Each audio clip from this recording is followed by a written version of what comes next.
Welcome back. It's been a busy news week, both locally and internationally. From the passing of the United States bill aimed at sanctioning some of the ANC leaders, to the suspension and resignation of Kenny Kunene, to the EFF's 12th anniversary celebrations. To discuss these and other top stories of the week, we are joined by political analyst Professor Dirk Kotza. In studio is SANEF Deputy Chairperson Chaman Makadi, and we also have columnist Bekisisa Ncube. Gentlemen, a very good evening to all of you. Thank you so much for your time and for joining us this evening. Chaman, maybe let's perhaps begin with you and let's start off with the EFF celebrations that we saw taking place this past weekend. It was the 12th address that the Commander-in-Chief, Julius Malema, delivered in the Western Cape. And some say it was a strong address that highlighted some of the strengths of the party. How did that address sit with you? No, without doubt. I think EFF showing themselves as really an important role player within the politics of South Africa. And if you really want to give credit for the last 12 years, you certainly could not have ignored the EFF in Parliament. And certainly they have received criticism, whether it has something to do with their approach. But bottom line is that they are an important, role player, particularly if you're talking, opposition. Have they achieved, all that which they have set out for themselves? And the answer is no. But have they done well? In my view, I would say yes, considering the time in which they have been within the space. But over and above that, I think if you were to sort of look at the dynamics of South African politics as they are changing, whether you want to go back to last year's elections, yes, they did not grow by the margin in which it was expected. Obviously, there are other role players like the MK in the space. Of course, there will also be other contributing factors. But bottom line is that they cannot be ignored. They remain in that space, and they are showing that indeed they are a force to be reckoned with. Prof, let's perhaps bring you in at that point. I mean, speaking about them being a force to be reckoned with, we also can't ignore just some of the recent happenings in terms of the leadership within the EFF that took place over the last couple of months. Do you think that the leader of the EFF's address yesterday sort of gave assurance to his electorate with regards to the stability now in that organization? Well, I think yesterday was very important for the EFF and specifically for Julius Malema, because the EFF is under pressure. Last year with the election, they lost for the first time support, mainly to the MK party. And then, as you now indicated, they lost very senior persons, starting with Floyd Shivambu, and then others also, Dali Mpofu and the former public protector, Busi Nkwabani, and others. So that was certainly a setback for them. I think the party is still struggling to move beyond a very sort of particular power base, and that is mainly in Gauteng, and it's mainly amongst young persons and very much at universities. That is where they are the most successful in terms of all their activities. But I think where they really experienced a serious setback was in KwaZulu-Natal, where they lost almost 7% of their support. To a lesser extent in Gauteng, but put the two together, that is where they really lost last year in the election. So I think for them, their first sort of competition now, is the MK party. They have to watch the MK party very carefully, that they are not going to lose more support in favor of MK. And then also to be able to expand their support into, for example, the Western Cape. And the Western Cape is the province where they have the least vote, only about 5%.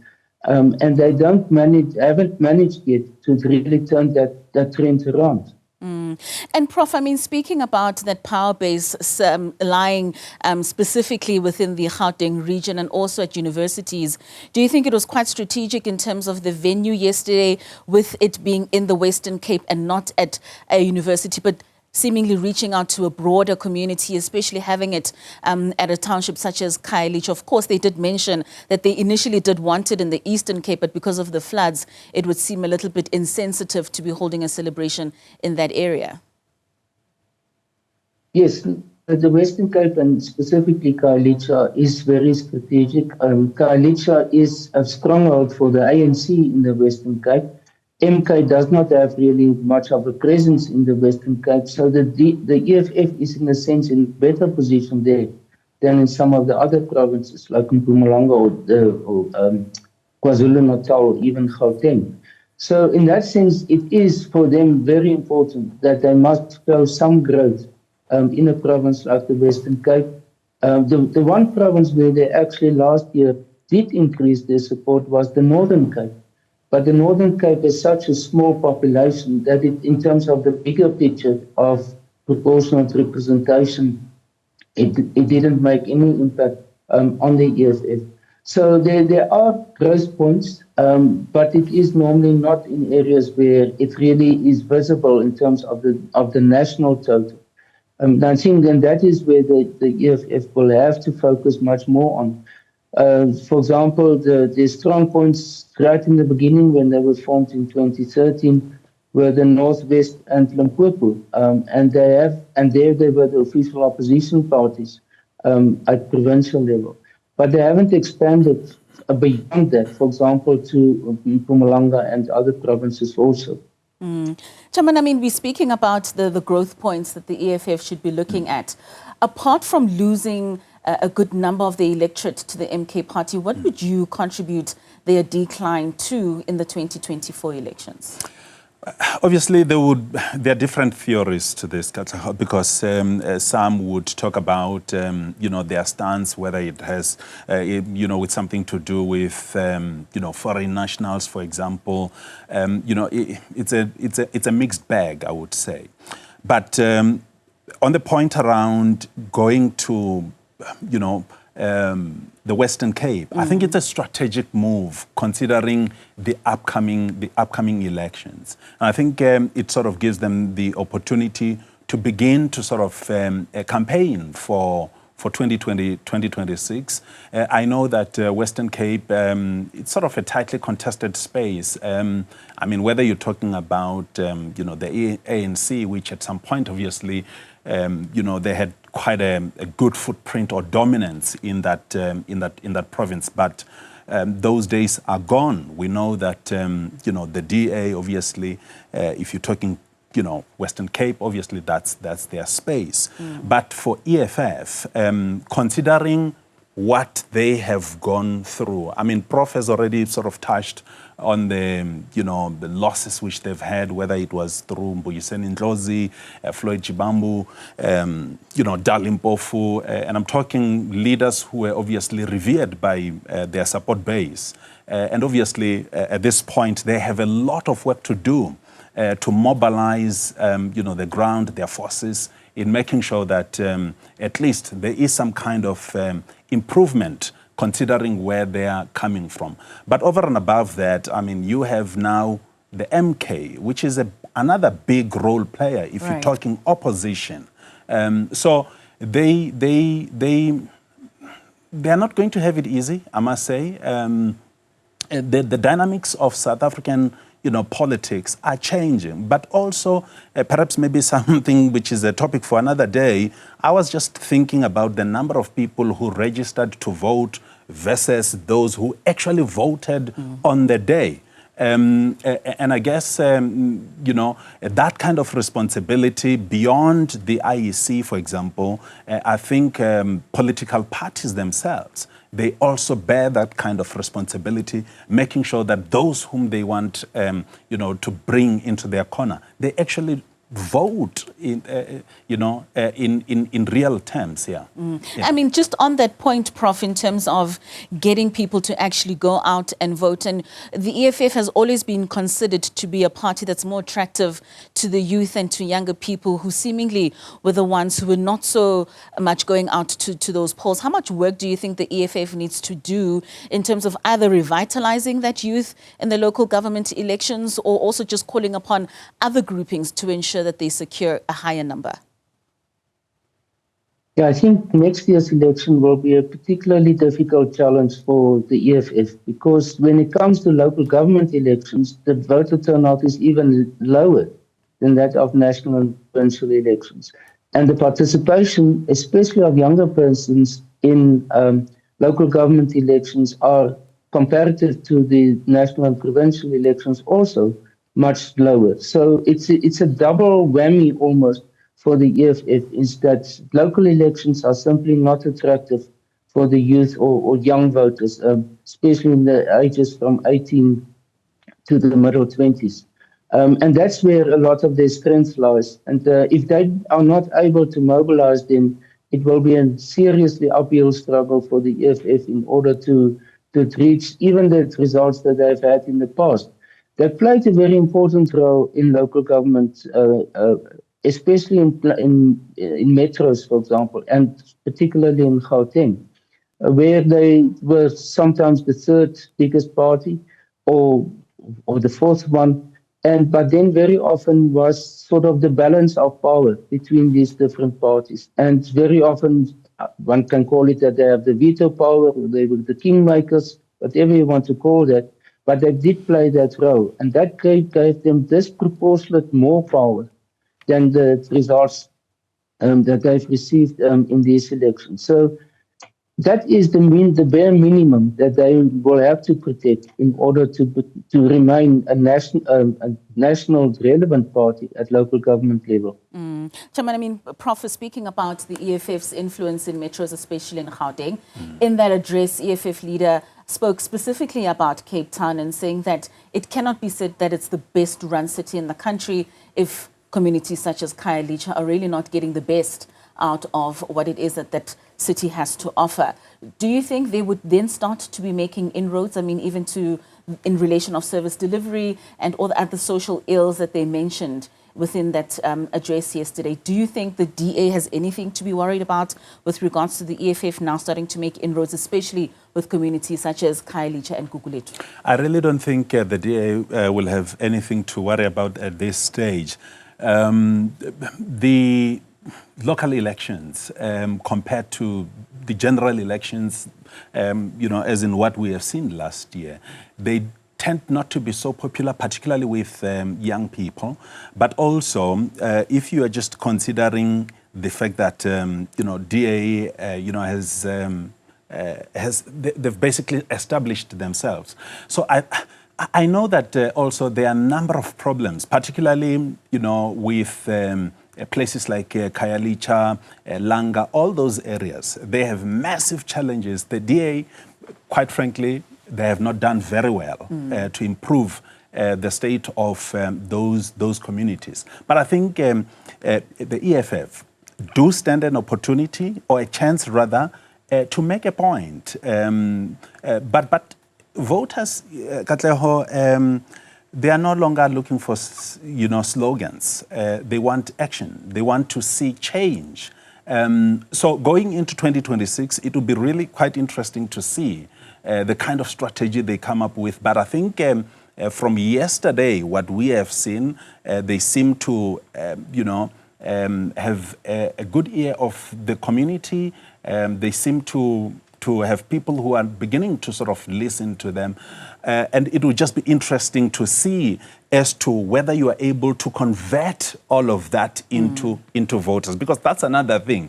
You can have a stadium full of people, but are these your supporters? Are they, even if they, are they going to turn up and vote? Which is another, big contributing, rather contributing factor in all of this. Yeah. All right. Another story that really caught the attention of South Africans this week, and of course, off the back of a police commissioner in the province of KZN, Nhlanhla Mkhwanazi, there seems to be a lot unfolding in the political sphere, and we saw that arrest of Katiso Molefe, who's allegedly involved in the murder of DJ Sumbody, and at the wrong place, at the wrong time was Kenny Kunene, and that now sparked something else. Chamano, what do you think would then be the implications of his resignation in the Transport MMC position in the city of Johannesburg, the suspension that has now come into effect in the Patriotic Alliance, especially for the Patriotic Alliance at a very tender time such as this, where we are leading up to that local government election next year? I don't think there will be implications for, the space in which he worked. But I think implications for the party, the PA, considering that they're a small party, but also one I have to give credit to say they've done very well in 2024. And more than anything, I think it's about image. And I think this is what Gayton McKenzie is trying to do, given the two gentlemen's history. We all know where they have come from. And when this broke last week, it was almost like disaster for them to say, hey, you can't take us back to where we are basically coming from. Yeah. So they have to protect their image at an individual level, also have to protect the image of the party going into elections, obviously, which is another a big thing. But I really must say, I just find all of this quite strange. Obviously, at least for now, we still don't know who is that young journalist that Kenny Kunene has been talking about. I mean, if at all there was a journalist, I would have been interested to hear or maybe at least see something reported by the journalist to say, hey, police have just arrived here, yes, this is what is happening. But over and above that, I also worry of a journalist who they have to tag along with their boss, basically. This is the business owner of that particular publication.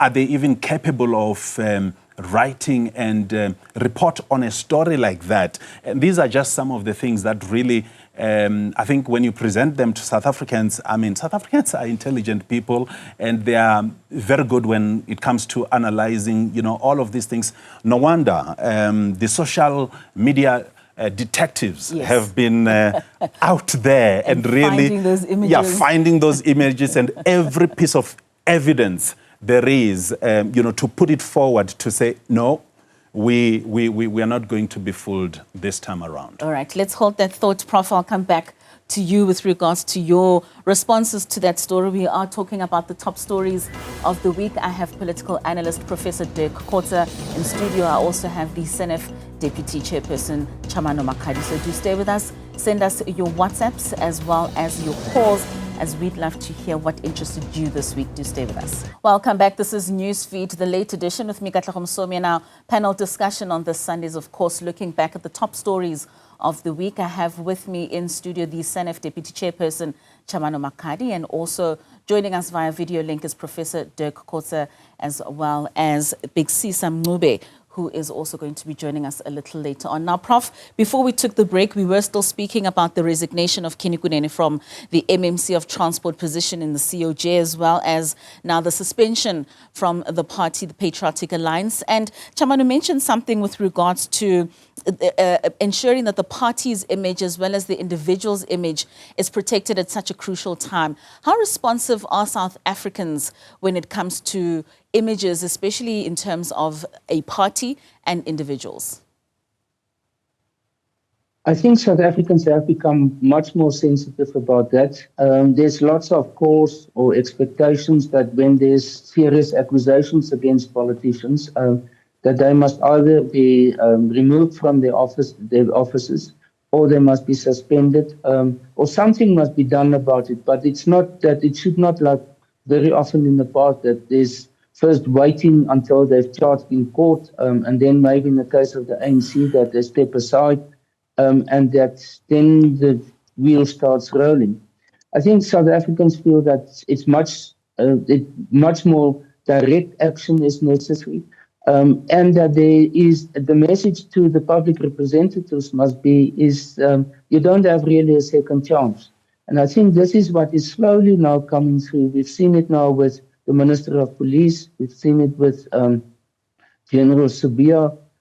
We've seen it now with Andrew Chauke also. So there's a little bit of movement, and I think the PA picked it up. And they realized that if they are not going to do this, then they will immediately be compared with what is happening in the police services and the NPA and others. and that they will then be regarded as not as serious as they've always in the past always said that they are. Gayton McKenzie has stated it very often that he does not have tolerance for corruption and other forms of unethical conduct. So I think they were actually in a corner with this. They couldn't. There was no other action really possible for them. Bexisa, let's bring you into this conversation. Thank you so much for joining us this evening. We are talking about that suspension of the Patriotic Alliance's Deputy President, Kenny Kunene. Do you agree with regards to how swift they were able to act on this, especially in comparison to how a lot of other parties have been calling on President Cyril Ramaphosa to also act on some of his own members when they are allegedly accused for certain wrongdoing? And we also saw the spokesperson for Rise Mzansi, Vuyisa Ramakgopa, speaking about ethical quality in leaders. What's your take in terms of the happenings around Mr. Kenny Kunene in this past week? Well, the optics in the aftermath of the disaster of being found at a place where an accused person, accused of murder, was being rearrested for another murder. And the police are talking about 5 other murders using the same weapon found in his possession. So the optics are looking good for the Patriotic Alliance after the fact, unfortunately. The big question, and Kenny Kunene hasn't answered this question, is what was he doing at a crime scene? And the story that he was spinning in various television news media, that he was there to accompany a journalist, I wish I could have someone who will mentor me and make me the award-winning journalist in South Africa who will accompany me to scenes. I mean, that just never happens, because this young man or woman was meant to take over the Kenny Kunene's empire, publishing empire, if there was one. The story does not make sense. It does not hold water. He has to take the stand at the Commission of Inquiry into police into police corruption and political interference in the work of the police.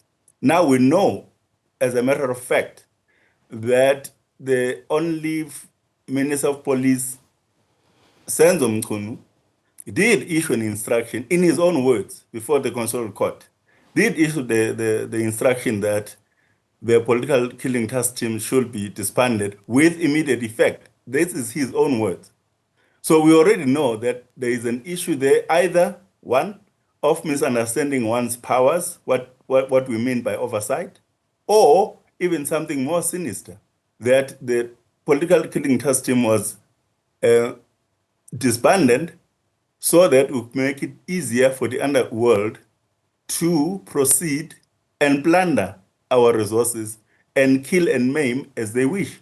So clearly, what Mkhwanazi said to us in early January, in early July, I've said July is the longest year on record because it just will never end. And the dynamite that are falling is just amazing. So clearly, there was something there in Mkhwanazi's presser that we're beginning to see that with even before the Commission of Inquiry, that something is wrong, something is not right in the state of Denmark. All right. We do have a caller on the line who's going to contribute to this conversation. We've got Mulantwa from Kempton Park. A very good evening to you. What are your thoughts this evening? No, thank you. Thank you, my sister. How are you? Well, thanks. And give us your thoughts, please, Mulantwa. Yeah, I just want to comment on 2 issues, man. That the explanation of the Mr. Mr. Kenny Kunene? That the explanation of Mr. Kunene, it doesn't hold water at all. Why do you say so? No, we're not children. It doesn't make at all that no, he was occupying a journalist. No, it's not all. Secondly, I just want to chat a bit on the issue of the Liberation Movement Summit that took place in Kempton Park this weekend. Yes. That no, this liberation movement, they're misleading each other, to be honest.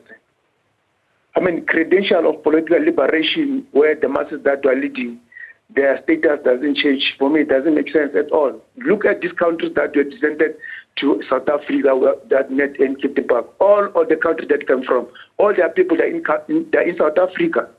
Why they're in South Africa if they're doing well in their own country? Because political leadership, once they assume power, they loot out the state resources for themselves and their families, forgetting about the people that are claiming they're leading.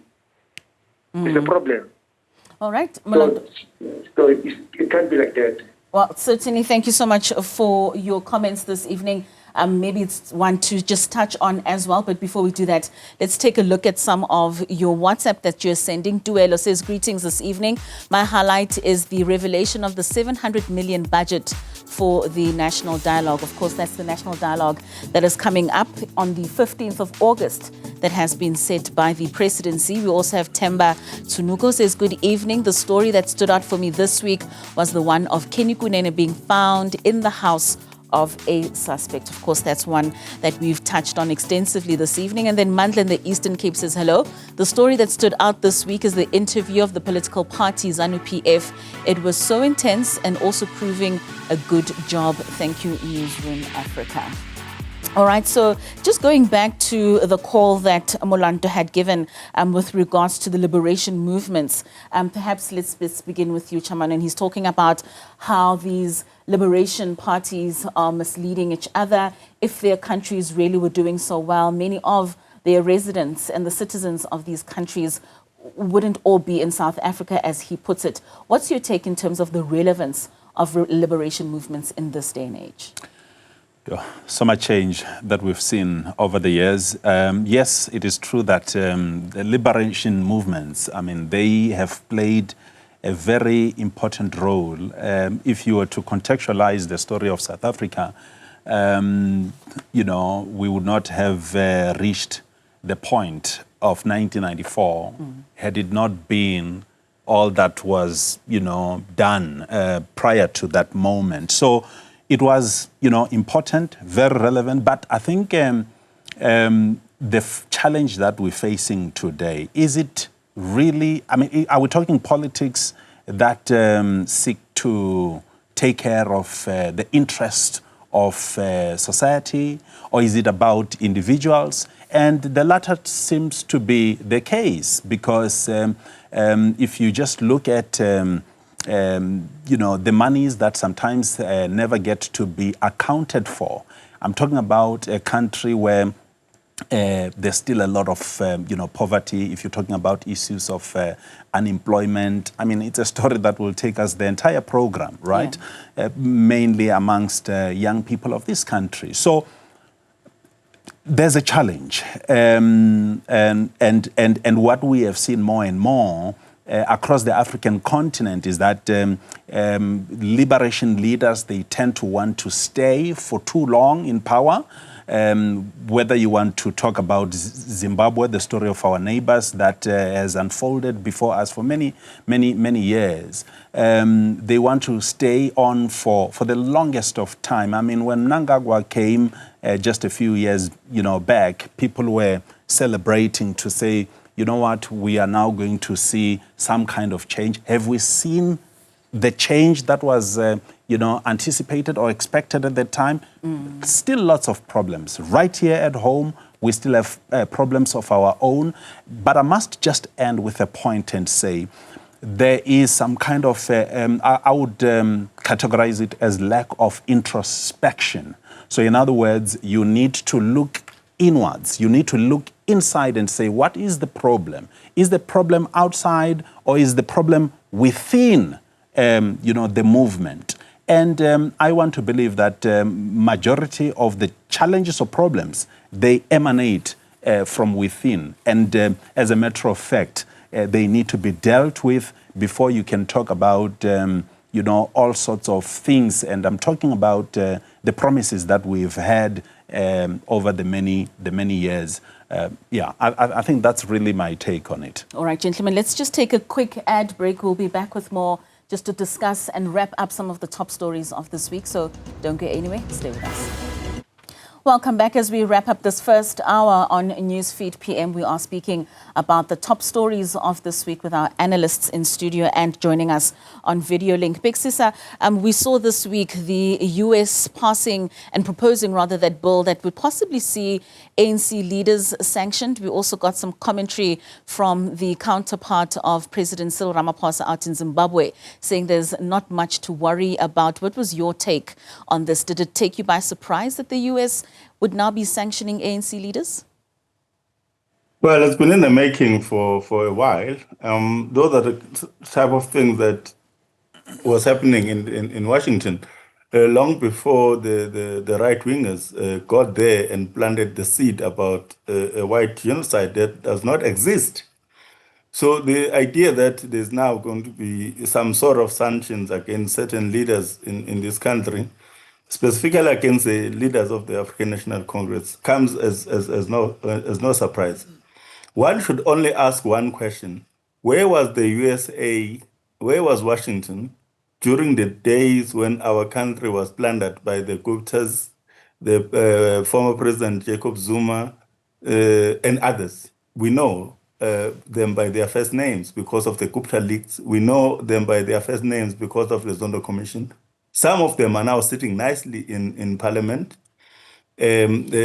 allegedly making laws and being the people who are supposed to have taken an oath to honor and obey and advance our Constitution, which is a watermark of our democracy. So what the United States of America is doing is really a disgrace. And but we should not be surprised, because the MAGA movement is all about redrawing the world map so that the dominance of America is extended to so-called foods of America, which is a meaningless concept, considering that we are suffering with many other countries in terms of tariffs, because it's all about greed. It's all about profit making and profit taking. It's got nothing to do with the politics that the world expects from a so-called superpower. So we are at a disadvantage here, and I don't think there's anything that the South African government or the African National Congress could have done differently, because we are not going to decouple from the cause for the Palestinian cause, because they are being butchered by the apartheid Israel. How do you change the cause of that? Right. It's about, something that we just simply cannot do to please America, because if we please America in one area, then we'll have to change our laws about BEE. We have to change the laws about affirmative action. We have to change the laws about inclusion and diversity and equity. And it goes on, because that's how you deal with a bully. And the same thing we've seen with the Second World War. It was a policy of appeasement. The West trying to please Hitler that led the whole world into a cul-de-sac. And I don't think we should do that. I think what the president was saying, that we should now start thinking about other markets, is the only option we have, not because we want to be better than anybody. But to ensure do that not we have the diversify as a country. We have to diversify. We don't have an option, because Certainly. we are in this situation because certain people are just driven by greed and all sorts of politics that is made up out of thin air. There's no evidence of any genocide or anyone suffering in South Africa, other than the poor. I'm running out of time, and I just want to get the final thoughts here. Prof, do you agree? Is this all about profit and greed by the US and in trying to twist the arm of some of those ANC leaders in order for policy to change in South Africa? Yeah, I'm not exactly sure about that. I think what we are seeing here is something which has been used in several other countries, but the so-called targeted sanctions, very much focused on individuals, not on companies or on the country as a whole.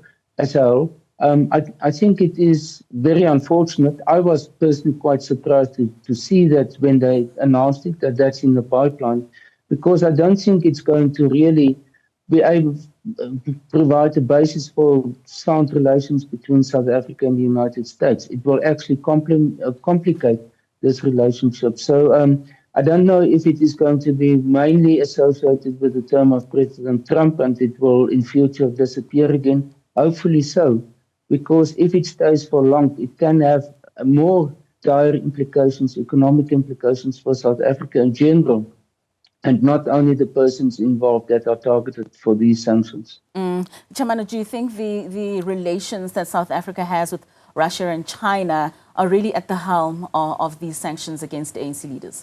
Okay, maybe before we get to that, let me just say this. Where we are now, my understanding is that this proposal, at least let's categorize it as such. Yes. First, it will have to go through the committee, then council. After that, then rather Congress, then it goes to Senate. Only then it goes to the president, in this case, Donald Trump. Obviously, there's a lot of mobilization which has to take place.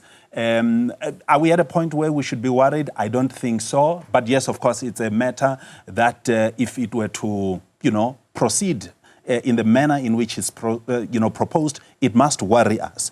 But then, just to say, Kateho, is this about fighting, corruption, for example? Well, I don't think so. Because had it been the case, about corruption, it would have happened, long time ago. We've had a case of, the Zondo Commission, which has given us so much information, which the United States, if they were really, really worried, they could have, at that particular moment, risen up and say, here we are, and we want to know what's basically happened. I think this is more than anything about ICJ. You are asking me the question, is it about Russia and China? To a certain extent, because we know, as a matter of fact, that they're intimidated by BRICS. And of course, China being, a big competitor, that gives them really sleepless nights. All right, gentlemen, that's all the time we have for this evening. Thank you so much for your inputs and all the discussions of the top stories in the week. Prof, thank you so much for your time. Beksisa Mncube, as well as Chamano Makadi. Thank you, gentlemen, for joining us this evening. Thank you. All right, and that's how we wrap up this hour with regards to those top stories. Thanks to you for giving us your contributions. We certainly are looking forward to another busy week in South Africa, and a lot to be coming out, especially in the world of politics. But for now, let's take a break. We'll be back with your headlines after this.